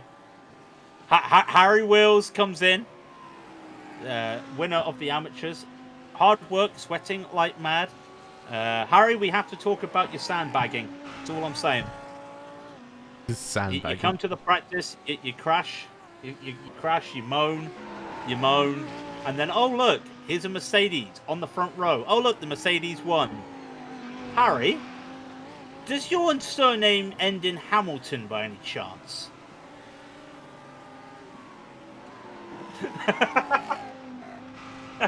Yeah, I will take over while Rob is just having a quick break. Harry Wills is on to me, yes, of course. I'm on everything. So, we've gone through the racing news. Handles like a pig. How does it handle like a pig and you still get first place and you still put out good laps? I'm starting to think Harry's in the wrong class right now. I think he should be in the pro class, but Anyway, when Rob's usually gone, I talk about the real world racing, and there's not much to talk about in the real world racing. We've already talked about it. So, yeah, it's going to be interesting. These new changes with sim racing. Pandemic changed a lot of things, if I'm brutally honest. And maybe for the better. In America, with NASCAR making things, making sim racing very, I wouldn't say bigger, but it's been nationally televised. Thank you, Harry. I was going to say, one of the things that always blows my mind is technically the most watched esports event on TV is iRacing in America. And I know that League of Legends gets on ESPN and Dota gets on ESPN, but that's on their streaming services. So technically, the most watched esports event ever on American TV is iRacing. Let that sink in. The only thing that was going on for anybody. I'm surprised you even know what Dota is. I played Dota for a few years, okay, Gavin? I will let you know. I played Dota over LoL for a few years, so do not worry. I do know what Dota is. But yeah, no, just let that sink in. Over 1 million views, over 1 million people watching on Fox for NASCAR on iRacing. So it's amazing, and we don't get that when it comes to in Europe. But people have been trying to catch on to it, and it's been different things. The race getting the R Factor 2 Pro events on TV, and other things as well. So sim racing has had that publicity, but I think the Europeans are more used to the streaming service, the streaming services as well. But it's amazing how just what happened at the start of the pandemic had allowed sim racing to just get big exposure. If anything, maybe because of how small the population is, it means that we get a bigger increase in terms of percentage of people now doing sim racing, even if it's simcades like F1, or I would almost go as far as Gran Turismo being a simcade, but it's still a very competitive simulator, even if it isn't like true physics, or that's how I feel, but personal opinion. So sim racing gained a lot, and we're starting to reap the rewards of it. We're seeing what companies have come up with because they couldn't do anything during the pandemic, and we're seeing this collaboration now with events all around. And I would like to think that BMW and Dallara will not be the only ones using what's happened with sim racing to their advantage.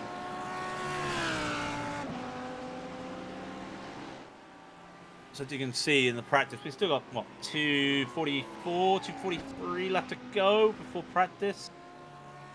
I've got the cameras everywhere, and I'm, for some reason, watching the Project Dynamic guys all in a line. Looks like they're doing their team photo. That's a nice. So, I mean, you can't see it at the moment. Nice team. I've just realised that James Armstrong. So, okay. Everyone knows that I have a gripe about red Ferraris on iRacing. And we always like to look at the liveries and stuff. But Rob's not here, so I can say that. Rob loves looking at helmets. So, don't worry about putting something spectacular on your car that's really funny. No. Just come out with the stupidest helmet. He'll love it. Honestly, he'll love it. James Armstrong got the Queen still on his helmet.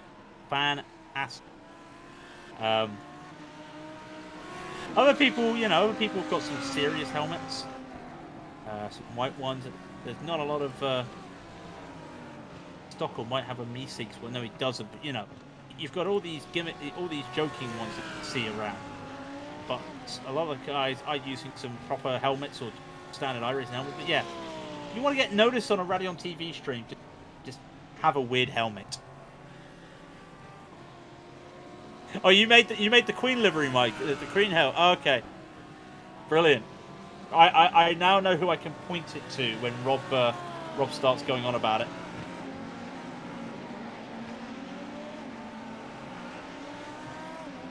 Right. Oh, sorry, a minute to go until the start of race 2. We know who's on pole. We know that those that won the last race are going to have to fight their way all through the back.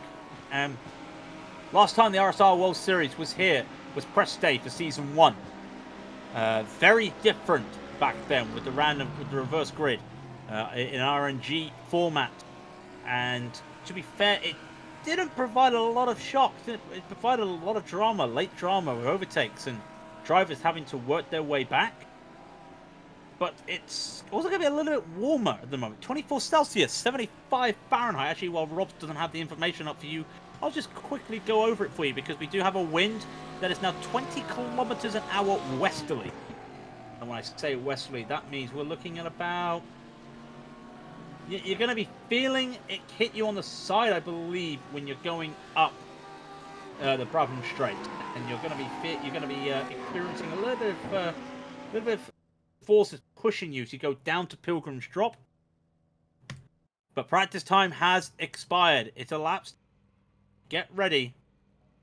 Rid up for a lap around behind the pace car. iRacing, can we get this fixed? Just, please.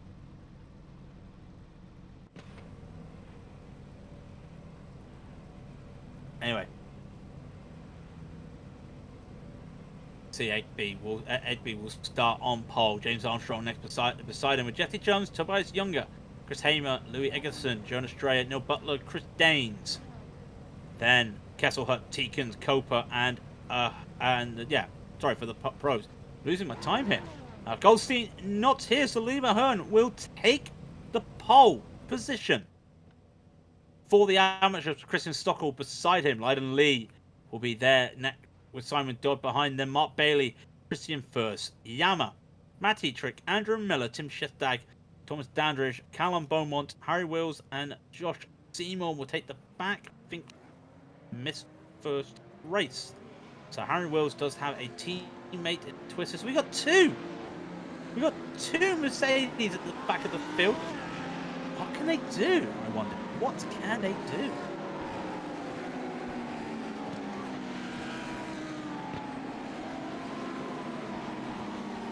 What can they do?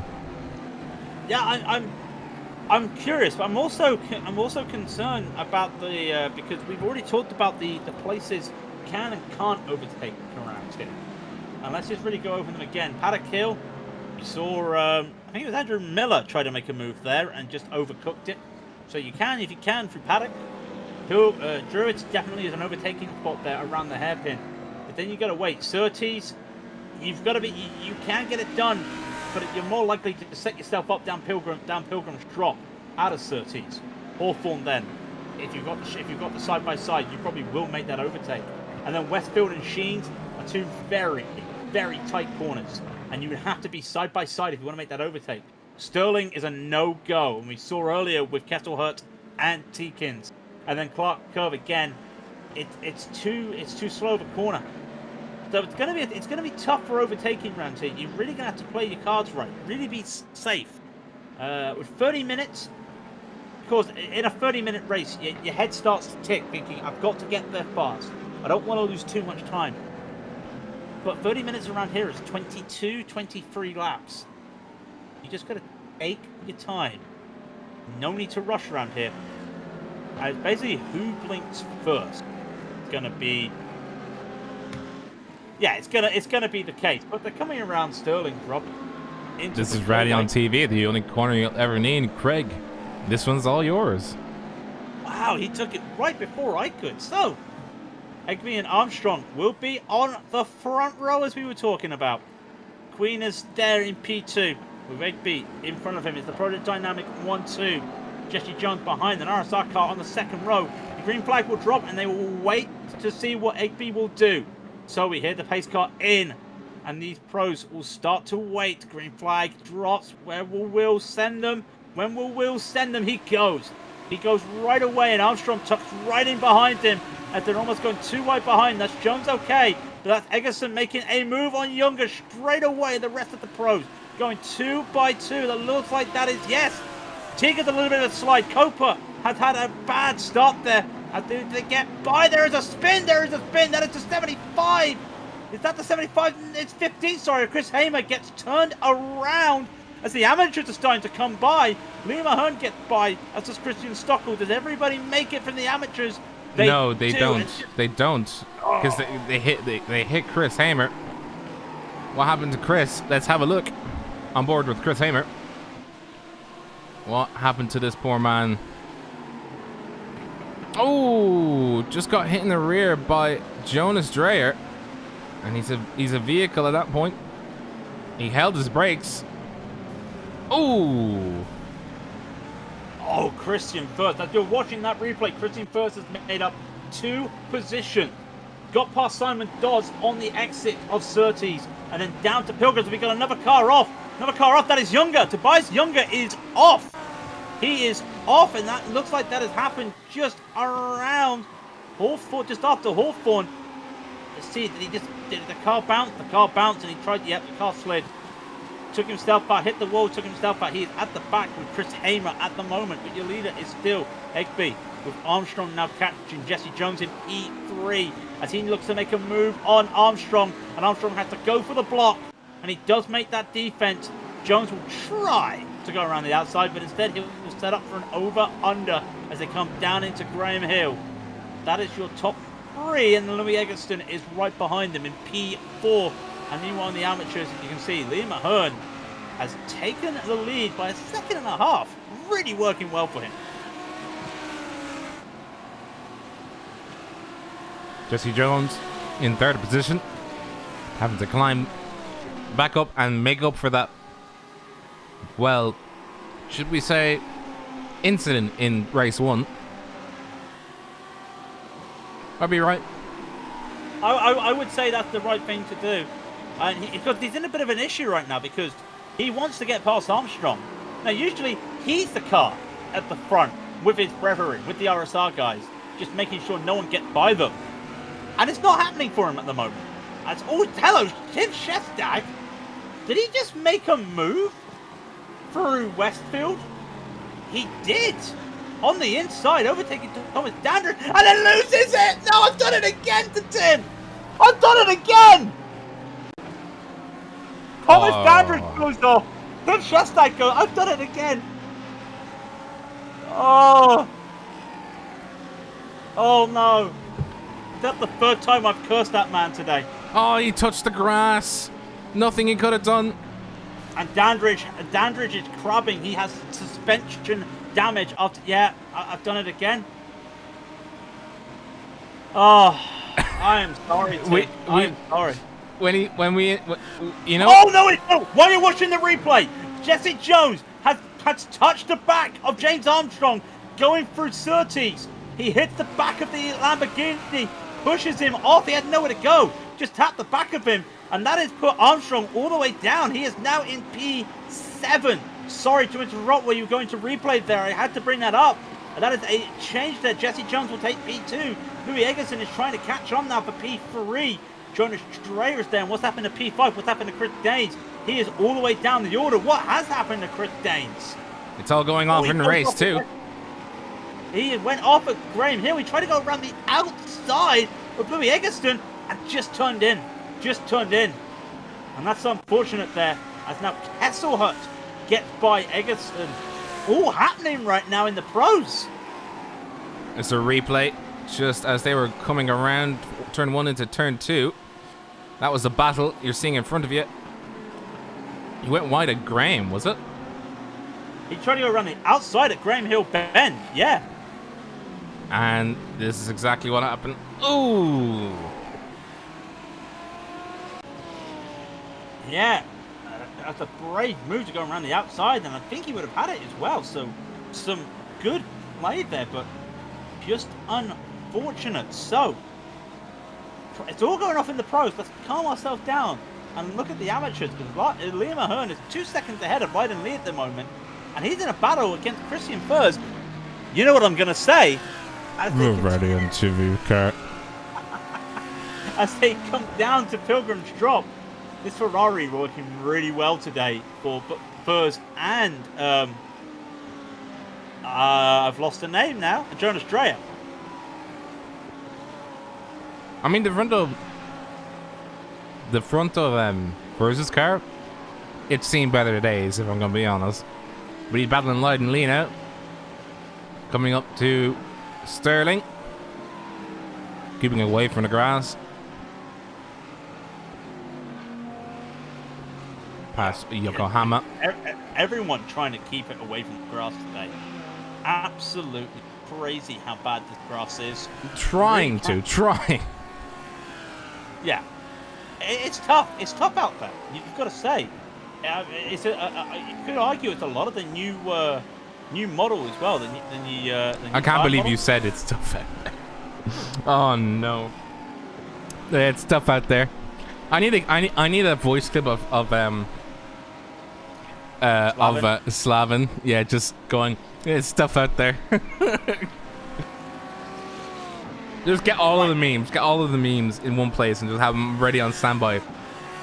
Just for when something. Side by side, Rob. Side by side goes the leaders, Jones and Egby, and they touch, and Jones is off. Jones is off on the grass. He keeps it going. He might lose P2 to Kesselhut.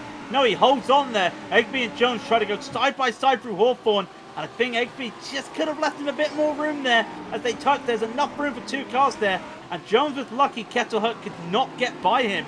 So Jesse's got to do it all over again. He got right up to the back of that Lamborghini from Project Dynamic. I couldn't make the move. Meanwhile, Kesselhut made the overtake on Dreyer. So he's now at the P3. The top 5 are separated by 2 seconds. Doesn't sound a lot, but it is. It is when you realise the top 3 are now just a second between each other. Kesselhut goes purple. Now what about Jones? Is he able to make a move again? No. Druids, he cannot. He's going to try to go around the outside though, Druids. Cannot make it stick. It's an apex. It's a hairpin. It's impossible to make it. You've got to go faster, and it's just not possible. But the more these two battle, the more comes Kesselhut thinking, I want some. Yeah, give me some of that. Oh! He tried doing it again. That was almost the same move he made on Armstrong. But Armstrong got punted from behind, and he makes it stick this time.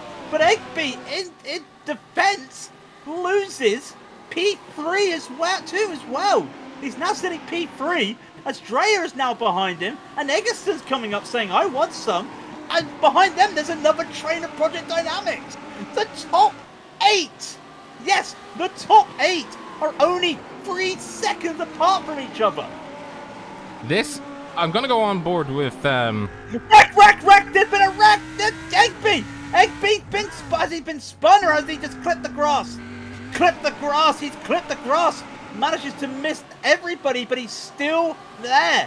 And he started this lap in the lead. He's going to be at the back of the entire field, almost. Let's have a look. And the slow-mo. And the grass claims another victim. Oh, no. And he's towed. He has towed. Nowhere for him to go. He has towed. And that little move meant that Dreyer downwards had to check up. And how nobody hit him is a miracle. Because that was right in the middle there of Sterling. You could say that's just good driving. But in retrospect, yeah, I would agree that he's literally a passenger at that point. There's nothing he can do. The grass is lethal for these cars. What's going on? This grass is like got slipperiness 3 as. Oh no! Is you saying that, Kesselhut? We've got to stop cursing these guys. I don't think we've made this many curses. We've got to stop cursing these guys in West Country where I was born. We got to stop cursing them. I don't know what you're talking about right now, but Julian Kesselhut is to make sure he's not going to. Julian Kesselhut. Oh no.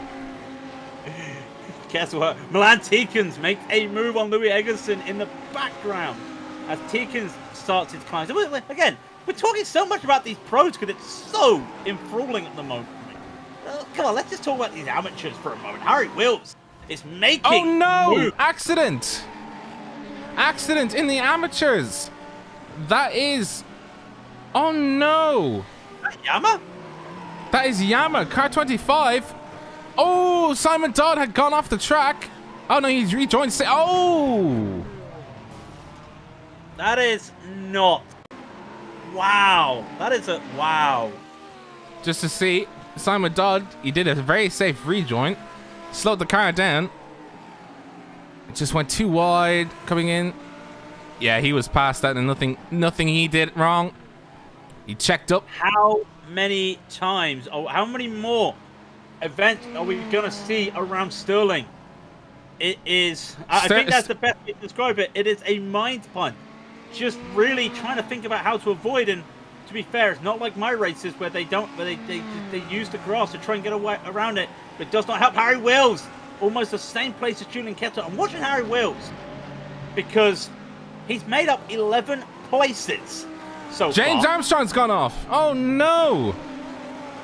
Oh, and he's gone off. Hang on 1 second. He's right in the middle. No, and Christian. That's Mark Bailey. And Harry Wills gets caught. Oh no. No. And to be fair, oh, I'm sorry, James. Sorry, that's not James, is it?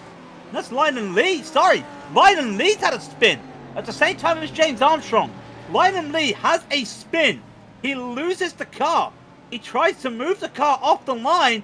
Mark Bailey hits him, and then as he loses it, Harry Wills comes in, gets clipped, hits the grass, hits the wall. Oh, and I'm sorry, Lyndon. If you just held your brake, I'm sorry. If you held your brakes, that would have been avoided. That is a big punt. Just to see again in his gyro. Oh, wrong one. Even more wrong. But we'll go with this one and just ooh. But then, if he held his brakes, I can understand what he's trying to do. But he's already there. He's already just has to keep the brakes down and just keep himself central. And that has taken... Well, I think Harry Wills is still going. He's only lost one position. He's got one position. He's got a... Yeah, I'm actually surprised he doesn't have damage. I don't think he has damage. I don't know how he missed the wall there. Unfortunately, it doesn't pay well for the others. I know we're talking a lot about the crashes, but unfortunately the implications this late in the series are making these crashes amplified. They talk about the football 6-pointer. These races really are like the 6-pointer. In golf, they call it moving day. I think we are at our moving day of the series with just a few more races left in the season. Jesse Jones continues to battle Julian Kesselhut, and they almost matched each other last lap. Listen to this, Rob. A 123.144 by Kesselhut. And then Jesse Jones goes purple with 123.069. That's the G Performance car being driven by Jesse Jones. Up ahead, we're on board with Kesselhut as he sees the red lights. Oh no! Oh, crikey! He's going to make a move. He's looking at the inside, coming up to third last. They make it 2-2 at Sheens. And he cannot make the move in Kesselhut because Jones has that better line. I know it sounds weird saying the outside has the better line. They went 2x2 through Sheens, kept it safe. Jones continues to hold the position, continues to hold the lead. But I think it's starting to say that Austrian Sim Racers car, Julian Kettelhut, is starting to make... he's starting to put thoughts in Jones's head. He's starting to doubt. Jones is now starting to make just little mistakes. And when will he crack? Well, he already has cracked. Because, that's the first time Kesselhut had a chance. He's made up 8 places, by the way, as Kesselhut. He started near the back of the pro field and has practically worked his way up to the front. Such is the nature of Kesselhut's driving. He's such a strong driver. He could use this victory today. P2 would be nice, but he wants that P3. He wants that P1. Can he get it? 15 minutes. We're only halfway through the race. We're halfway through the race. Halfway through the race, the current issues are we've got Man Heatrick, Christian Stuckel, Thomas Dandridge, Will Egby, Zakaria Yama, Lyndon Lee, and now Louis Eggertson. No! Yeah, lost it through the final corner. Lost the car through Clark. And it looks like he just... Yeah. That was it for him. But mind you, I think he might have had damage before because He did definitely. Oh no! That's Harry Wills. No, it's not Harry Wills. Harry Wills is fine. Who was that? Josh Seymour. Josh Seymour having issues coming out of Graham. Ooh, yeah. I think he lost the car trying to take a bit too much speed through Graham Hill. And that's it for him. Will Egby is out. So he has parked the car after everything. So we can see on the towers these gaps to the leader. And you can also see that closing right now is Jonas Dreyer and Milan Tikins. Tikins made up 7 places this race. And he's trying to get back on the podium. 2 podium results, 2 podiums today would be great for Tikins. He's battling Jonas Dreyer in the Raidillon TV Ferrari. But he's not able to get by. I mean, yes, it is Brands Hatch. It's a narrow track, but I would have thought he would have used that power to just get by. But look at that line Dreyer is taking through Hawthorne compared to Tikins. He's taken a very wide line, and it is costing him a bit of time. It's saving tyres. But Tikins being the aggressor, being on that inside, trying to push in. Through they come around now, coming up to Sterling. I gotta be honest, now Tikins starts using that the inside apex there. He is catching. He is catching. We may see a move at Paddock Hill if he can just make this. Yeah, we might see an overtake here going down Paddock Hill. Milan Tikins, Jonas Dreyer are deep in battle. Milan Tikins coming from. Oh, coming on the inside. He makes it? Well, watch on right now because here comes Dreyer. He'll make the response here into the inside through Druids. He gets it back. Tikins made it, but he was really hot. They touch. A little bit of touch. And Dreyer loses that, but I think he would have lost it overall through Graham Hill. But that's a slow and fast out there. Tikins knows that he's on the defense right away, trying to find a place, and Dreyer's almost lost it. The good thing Surtees is at a late apex corner. Otherwise, that could have been very messy for Dreyer. Almost looked like he overshot the corner. But he did not. And now, again, more battles, and Tikins puts the car right there. Makes that Lamborghini wide. And I know a Lamborghini is already big, but he Lamborghini is a chunky. The Lamborghini is a chunky boy. As they come through, there's more smoke up ahead. What's gone on? What's gone on? Just probably people kicking up the gravel. Boom! I thought Tikins had lost it coming into the third last. Keeps it nice and straight through Sterling onto the final corner. He's got a nice gap behind him. That's what he wants. He's got third place in the bag. He probably would want to just keep it there. Just secure his position. Secure himself. Let the guys ahead of him battle, which is Jesse Jones and Julian Kesselhut. The 2 of them are still battling it out. Kesselhut has lost the direct rear end. He was only, what, like 2 or 3 laps ago? He was side by side. Yeah, essentially side by side with Jesse Jones, but that's not happening right now.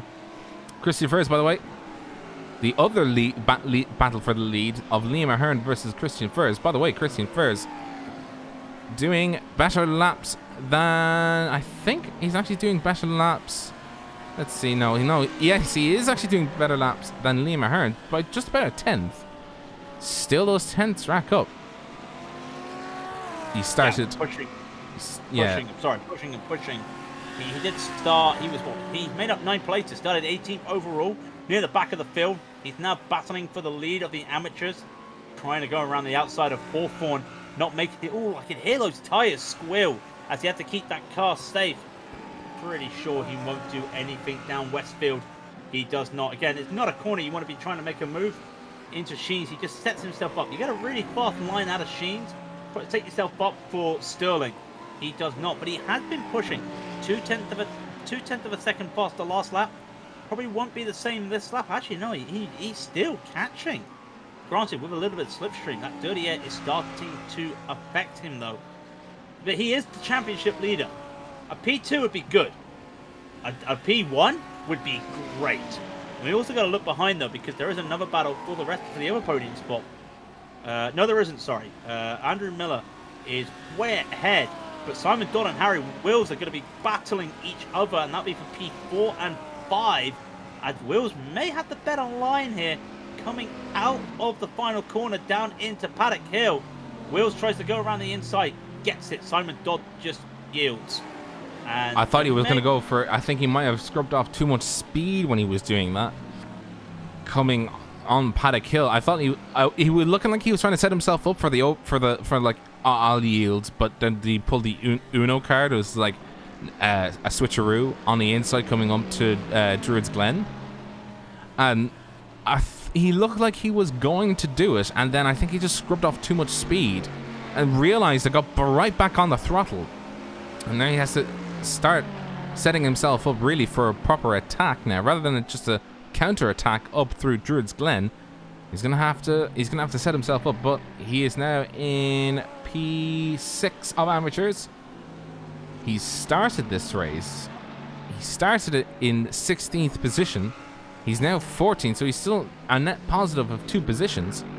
But he will have his work cut out for him. Oh, sorry to interrupt. Just all kicking off in the moment in the pros. Oscar Coper down Paddock Hill. Overtakes Jonas Dreyer. And then Jonas Dreyer realizing at the last moment coming down to Druids that Chris Daines was faster. And just played a late block and then realized, oh, that was a bit too late and pulls away. So in the face of almost 2 corners, Dreyer loses a couple of spots there, now down into P6. But Coper on the charge. Milan Tikins is only a second away from him. And we could be seeing Coper on the podium again. Now that would be great for his championship battle to get 2 podiums. Because Tikins wants 2 podiums. Coper wants 2 podiums. Jones and Kesselhut want to get on the podium. And Chris Daines and Jonas Dreyer right now are looking on the outside. Oscar Coper has got a prime spot. He sees Milan Tikins up ahead of him. And he's been charging. His last lap was a 1:22.962. That was faster than Milan Tikins did, which was a 1:23.780. So he'll have to put in the work really at this point in time to be able to hold on to it. What was their laps as they crossed the line? Oscar Coper is a half a second faster. Good going there from Coper. You can see in the gap is now 0.7. I mean, earlier in that previous lap, he was a second behind. So he's made up quite a good time in this RSR Lamborghini and making it again. It's making more time. It's clear that Tikins does not like the starting section of Brands Hatch. We talked about it before that he's struggling.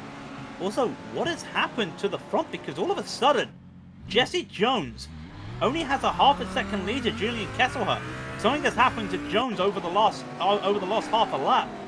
Because right now, Kesselhut is catching 6:37 remaining in the race. Oh, It's just going slow right now. But these guys are catching, and we've got a battle for first and second. We've got a battle for third and fourth. Then in the amateurs, we've got battles all around. Well, we had a battle all around. Simon Dodd's off. Simon Dodd is off, and that is at Graham Hill. And again, just putting too much power and then clips the grass. And Simon Dodd is off. Oh, and the car just kicks out and just says, nope, you're not having that one today, buddy.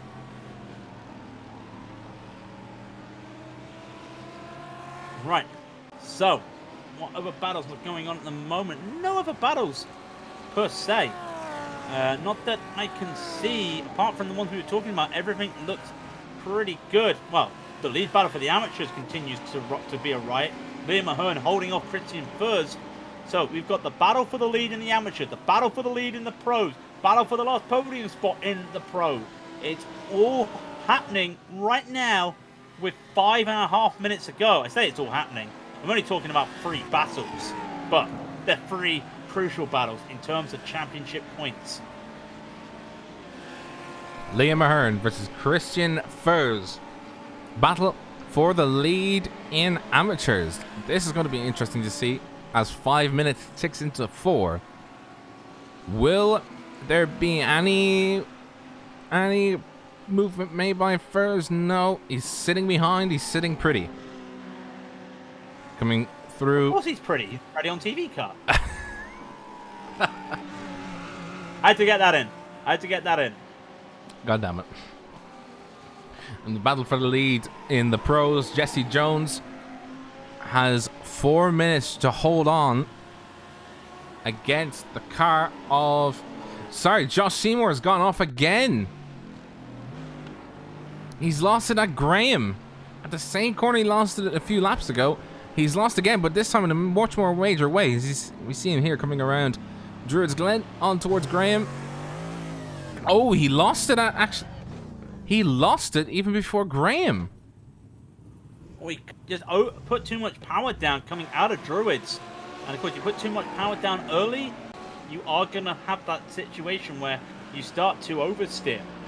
Or understeer, sorry. And you just basically just hit that grass. So, just pushing probably a bit too hard there, making that move. And it's a good thing that it's cloudy right now, because the sunlight would be in their eyes. We have a lead change. A lead change just happened. This is the battle that has actually erupted, and now Jesse Jones is no longer the leader. He's lost the position to Kesselhut. Kesselhut taking the position around the outside of Hawthorne. You should watch it right now. He went around the outside of Hawthorne after a bit of a drag race. The Austrian sim racer making that move, a fantastic move. As now Jesse Jones is on the charge. Now he wants to be the attacker. He has to hold off. Well, Kesselhut has to hold off. 3 minutes. So there's 2 laps to go after this one. We're on lap 20 of 22. What can he do? I mean, it's going to be tough for Jesse Jones, because I don't think he's had to be attacking all race. And now here he is. And at the same time, Copa continues to harass Teekins. Doesn't get anywhere. First, all he was looking for a move onto a Hearn. Doesn't get anywhere. These battles on this tight track are just really being tense. Narrow, corner to corner, basically, is how we're looking right now. It's a corner to corner update almost. These cars cannot find a way through. It is going to be a difficult track to get through, and we've seen it before where you make one mistake, you're done. And the grass is taking no prisoners today. I mean, you know, how many times you've seen a car just jackknife and just slip around Sterling? It's been erring on the side of a tragedy, really, simply because nobody wants to see a car doing Formula D around Sterling. Essentially, you know, you're sliding around, so you're losing time all the way through the slide, and then you're essentially ending up in the sad lane because you're stuck in the gravel. Neither of these have had that issue yet. Now, Oscar Koper is really hanging around the rear end of Milan Teekins to come up towards the rise and dip. He needs to make sure that he keeps right on the rear end of Milan Teekins. He needs to not let the slipstream break, and he needs to make a move probably on the last lap, just before they come through the final 3. So he needs to make it happen on the start finish line and beat him on a sprint, really, or a sprint to the finish, as Tim Shestag tried to do on the first race, but he couldn't make it happen. As he snake around now, and where is Christian Furs is making a move on the inside. Oh, he gets touched from the back, but he holds on to it, but loses. He overcooked it, and Liam Ahern will take that position back into Sheens, before Sheens even. That was Furs just getting, well, he had the run. He went over under. He went over under through Hawthorne. He had that line, but I think he just hesitated. He was a great move to go for, but he's not been able to stick it. The white flag is out, by the way. Kesselhut and Jones are already down into Surtees. Now, can Jones get the run? If he gets the run, he'll have to go around the outside. We'll keep our eyes on this. It's crucial. Behind in a minute will be Teekins and Copa. Where does Kesselhut put the car? You can bet your bottom dollar he puts it on the middle. And there's nowhere for Jones to go. He's going to try that over-under. He does not have the speed. He probably clipped too much of the curb. Down they now go into the bend. Down to Sheens they go. Behind them, same story, by the way. Copa cannot get by Teekins. We'll continue to look at this. There's a couple more corners to go. Now, what can Jones do? I think he's lost it now. He needs a good run out of Sterling. He's not going to get it. Clark will be the last place he can go. It's not going to happen for him. Going to be late braking. Going to be pushing and pushing. He will not get a win. He will take P2 as Julian Kesselhut wins race number 2 in the series for the evening. Now, what about Teekins on Copa? What can they do? He's going to be a sprint race here for Copa onto Teekins, but it's going to be all too late. There's still not enough time. Teekins will take the podium spot with Copa being at the end. And now we're on to the amateurs. Ahern, Furs, they are still bumper to bumper. Furs wants to make that late move, but he realizes that if he goes for it, it'll be game over for both of them. Liam Ahern will take victory in the amateurs as Christian Furs extends his lead in the championship.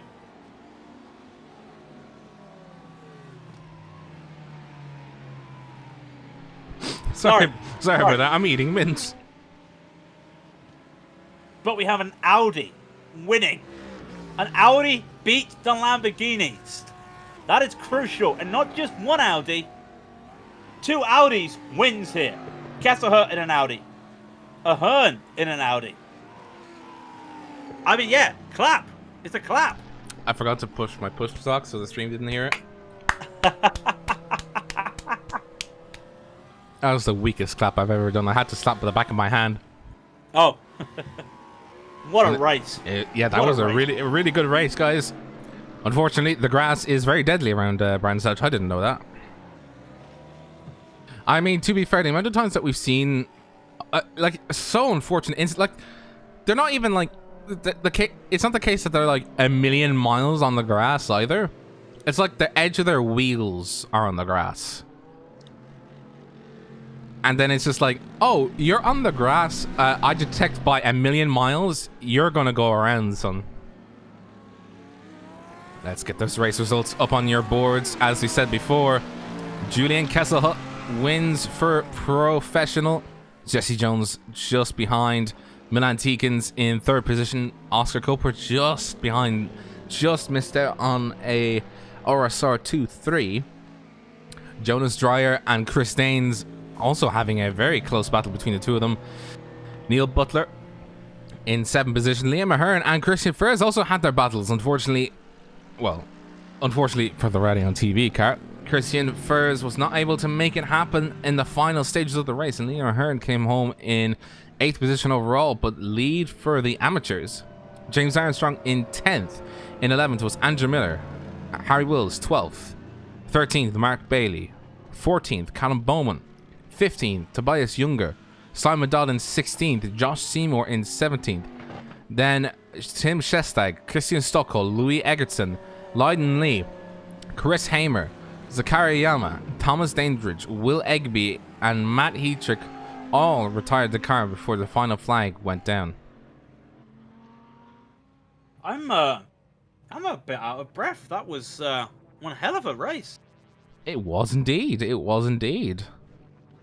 What was your favorite moment of the race too? Ooh. Tough one.